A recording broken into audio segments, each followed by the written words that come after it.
One thing that has dramatically changed my Bible study is learning to ask questions. So let me show you what I mean. Matthew 7:24.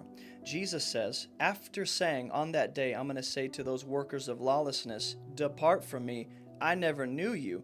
He continues with his last parable in the Sermon on the Mount. Everyone then who hears these words of mine and does them will be like a wise man who built his house on the rock. So pause.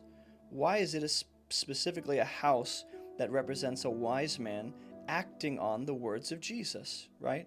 Why is it not enough to hear? And the rain fell and the floods came and the winds blew and beat on that house, but it didn't fall because it had been founded on the rock.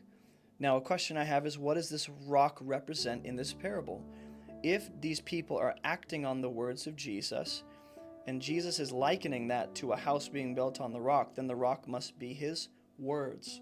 So based on that, I might be thinking, how does that connect to the previous section about people not doing the will of the Father in verse 21?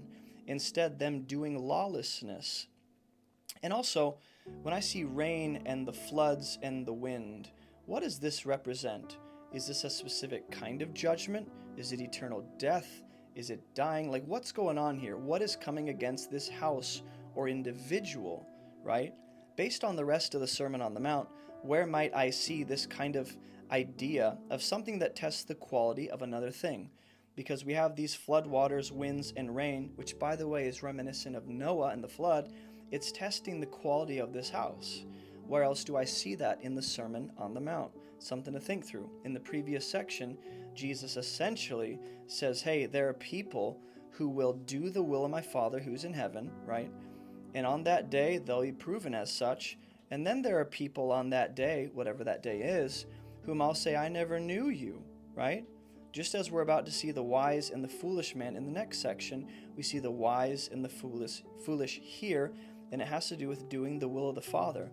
So are these words of Jesus like synonymous with the will of the Father? I would say so, right? And why rain, flood waters, and winds?